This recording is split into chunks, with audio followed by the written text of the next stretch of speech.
வணக்கம். நம்ம வாழ்க்கையில நம்பிக்கைங்கிறது ஒரு பெரிய விஷயம். ஆனா வாழ்க்கைங்கிறது ஒரு கணிக்க முடியாத பயணம் இல்லையா?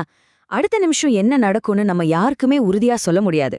வாங்க, இந்த நிச்சயமற்ற பயணத்துல நம்மளோட உண்மையான பலம் எதுன்னு கொஞ்சம் யோசிச்சு பார்க்கலாம். பாருங்க, இந்த கேள்வி பார்க்க ரொம்ப சாதாரணமா இருக்கலாம். ஆனா இதுக்குள்ள பெரிய அர்த்தம் இருக்கு. உண்மையாவே நாளைக்கு என்ன நடக்கும்னு யாருக்கு தெரியும்? நாம போடுற திட்டங்கள், நம்ம கனவுகள் எல்லாத்தையும் ஒரே நொடியில மாத்தி போடுற சக்தி இந்த ஒரு கேள்விக்கே இருக்கு. சரி, எதிர்காலம் எப்படி வேணாலும் இருக்கலாம். ஆனா இப்போ இந்த நிமிஷம் நம்மகிட்ட என்ன இருக்கு? நம்மளோட உண்மையான சொத்து எது?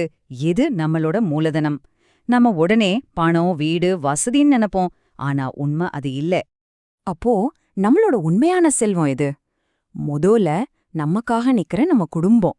அடுத்ததா எதையும் சாதிக்க தேவையான நம்ம ஆரோக்கியமான உடம்பு. கடைசியா எது நடந்தாலும் சமாளிக்கலான்னு நம்ம மனசுல இருக்கிற ஒரு பாதுகாப்பு உணர்வு. இந்த மூணும் சரியா இருந்தா எதை வேணாலும் ஜெயிச்சிடலாம்.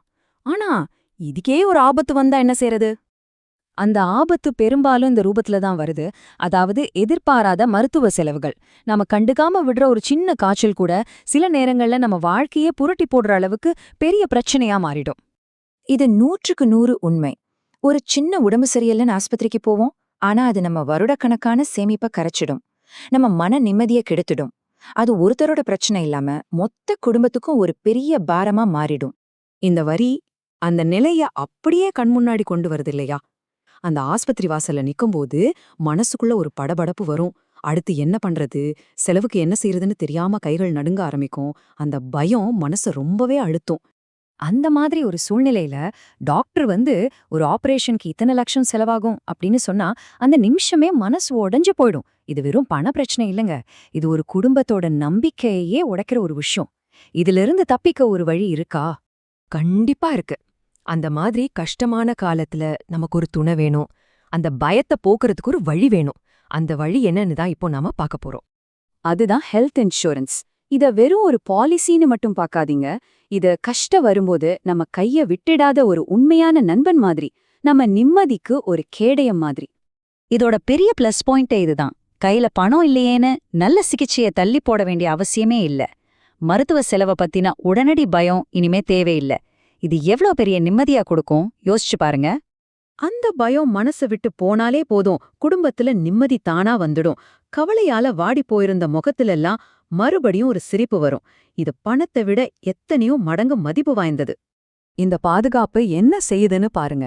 முதல்ல தாம் பிள்ளைக்கு உடம்பு சரியில்லையேன்னு ஒரு அம்மாவுக்கு வர்ற பயம் இருக்கே, அந்த பயத்துல அவங்க கைகள் இனிமே நடுங்காது. அவங்க மனசுல ஒரு தைரியம் இருக்கும். அடுத்ததா, குடும்பத்துக்காக உழைக்கிற ஒரு அப்பா லட்சக்கணக்குல செலவாகுமேன்னு நினைச்சு அவரோட கண்கள் கலங்காது.